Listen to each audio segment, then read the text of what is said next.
Hi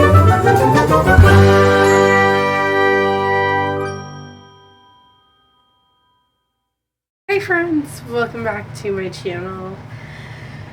Welcome to my birthday book haul. So my birthday is April 9th. It was just the other day in real time. You won't see this till towards the end of the month. I got a gift card to my favorite bookstore. So I had to go to the bookstore. Plus, I had to go to Goodwill for my child. So he needed something and we went to Goodwill to get it. So I accidentally bought some books at Goodwill, is what I'm saying. I bought this many books for my TBR. And my whole goal in 2026 was to, one, if I buy books, I was only counting physical books, because if I started counting my digital collection too, I would be in the negatives, percent-wise. That's not possible, but I'm just making a joke. But I wanted to read 80% of the books that I haul. We just did a wrap-up video of Bookish Bingo from Hell, and I'm pretty sure I was at like 50-ish%, but then I bought more books, so that just plummeted, and I'm nervous for that goal. I'm also nervous for the other goal, which was to read every TBR book that I have and have a TBR of 0 by the end of 2026. I'm not sure I'm capable of that. And you know what? I'm actually not mad about it. I do like having a TBR. I do like having books that I can choose from. Anyways, let's just get to my book haul for my birthday. My birthday book haul, if you will. When the Wolf Comes Home by Nat Cassidy. I think I love Nat Cassidy. Here's the thing. I've read everything that he's written. I've read his 2 novels and his novella, and I really enjoyed 2 of them. I love his atmospheric writing, and truly all that I know about this, I mean, look at that cover. It's like metallic. I don't know if you can tell how metallic it is, but in person it's so like reflective. All I know is you follow Jess, who is a struggling actress. She comes home from work one day and she sees this 5-year-old boy in her bushes next to her house. So she kind of comes out and she's like, hey, yeah, come on in. What's going on? Why are you, he acted scared and disheveled and things like that. So she was trying to rescue him, but then I think she finds out that his dad is like abusive. And then we have Youth Juice by E.K. Saha. Youth Juice is like Bunny, but add in the beauty industry and social commentary on beauty standards for women. But I think that this is like a social horror. It's more on like the beauty industry and the standards that are put on people, but especially women, to look a certain way and to be a certain like way. And I'm excited to try this out. I think that if I like this, it will open up a whole new like type of horror for me to read, like the one by Mona Awad that is about the beauty industry, and I think natural beauty has something to do with the beauty industry, but I haven't read it, so I don't know for sure.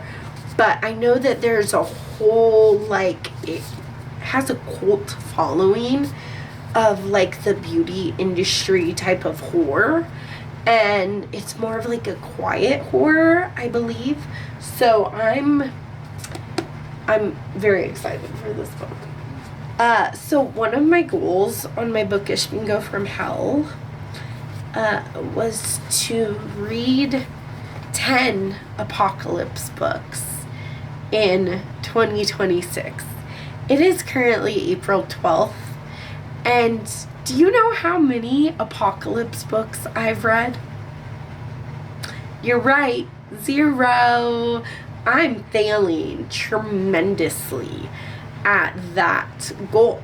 I've never heard of this series by Benjamin Wallace, but it's an apocalypse series, so I think it's called Duck and Cover Adventures.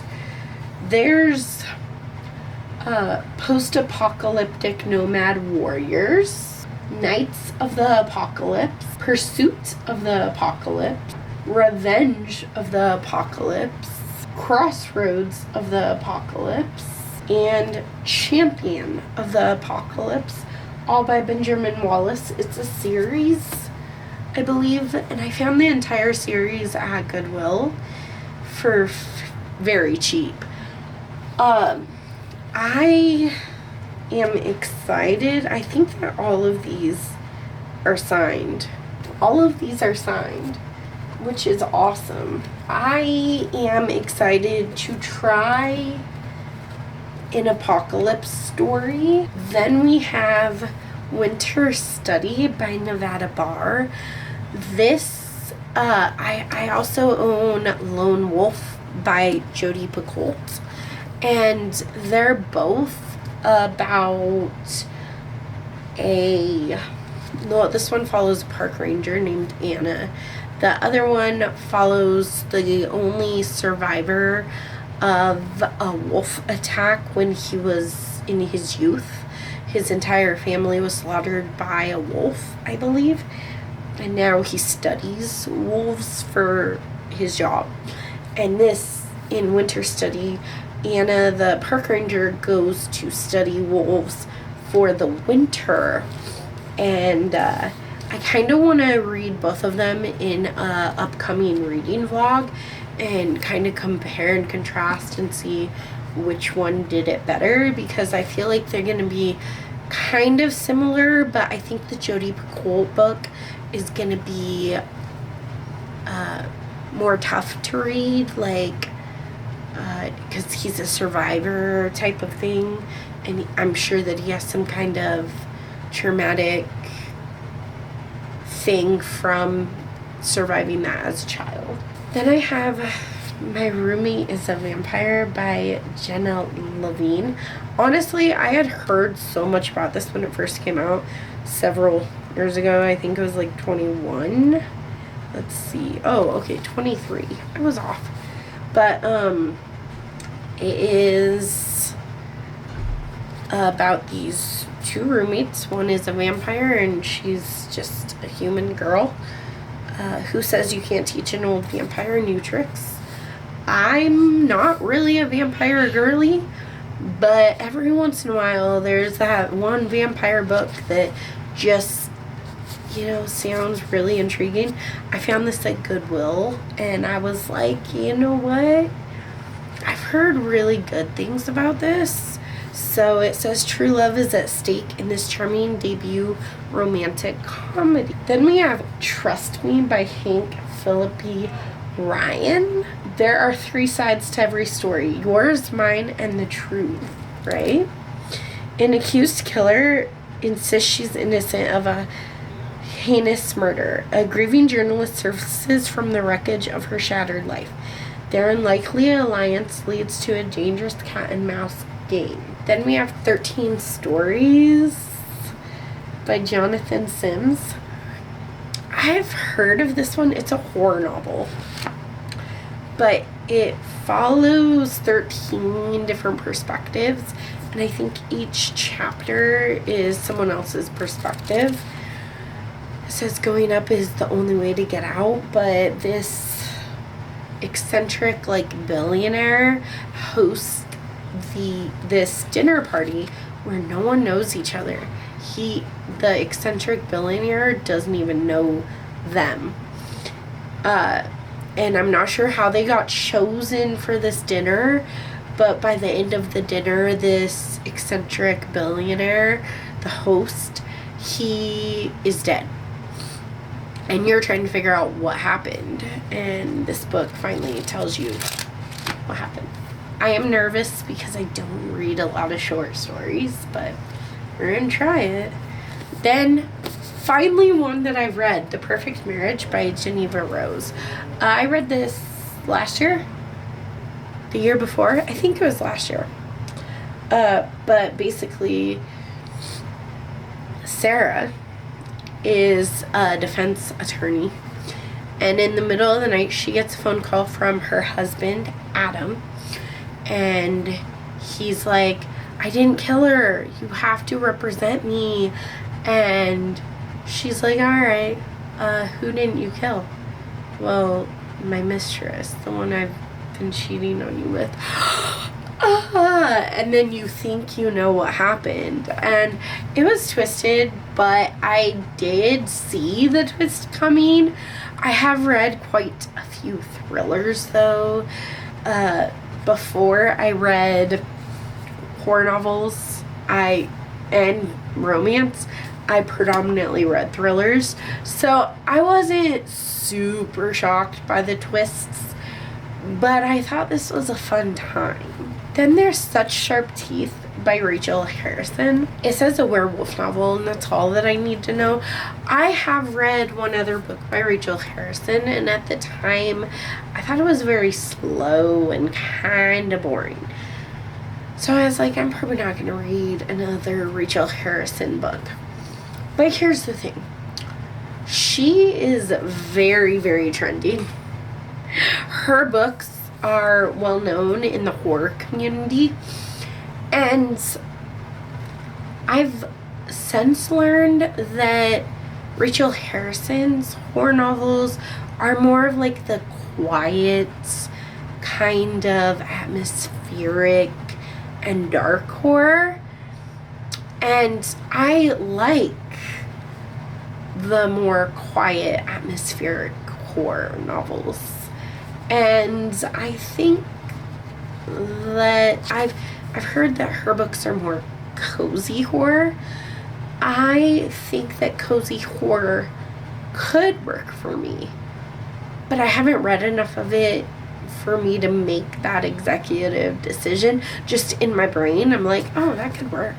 So I'm gonna give this author a few chances with me, and Such Sharp Teeth is going to be the next one at some point. Then we have Sacrificial Animals by Kaylee Patterson.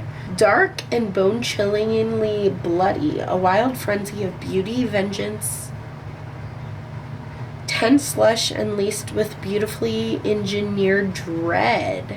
Then, okay, this one, I might have fallen into the hype.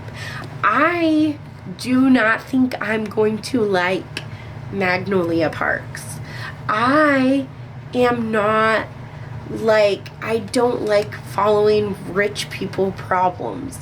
And I believe this follows Magnolia Parks, who is a rich socialite in London. And she's kind of not, I think she's very unlikable. Correct me if I'm wrong, but I think she's very unlikable. And I believe that this is the start of the Magnolia Parks series. There's Magnolia Parks and Daisy Hates. The entire series was at my bookstore, but I didn't want to buy it if I'm not gonna like it. Because here's the thing, I think I'm gonna read it. I'm gonna be so underwhelmed that I'm gonna just unhaul it right away. But part of me really hopes I do like this. I mean, everyone knows about Magnolia Park, so I'm just not gonna even bother. Then we have The Bewitching by Sylvia Marina Garcia. I have not read a horror novel about witches or with a witch. This is a horror novel about a witch where there's witches in it. I think, like, in my brain, I love witchy horror, but I've never read it. So my brain could just be like, ugh. But I'm excited to try it. Then we have The Locked Ward by Sarah Packanen. Whatever the cause, and everyone has a theory, it's the crime of the decade when glamorous Georgia Cartwright, who was adopted as a newborn, is accused of killing the biological daughter of her wealthy Southern family. Georgina is locked in a psychiatric institution where the most violent offenders are held while she awaits trial. The only words she whispers when her strange twin sister Amanda visits are, "I didn't do it, you've got to get me out of here." That other one that I've actually already read, so this came out a couple of years ago via audiobook only. This was Two Can Play by Ali Hazelwood. This follows like a gamer and a game designer or something,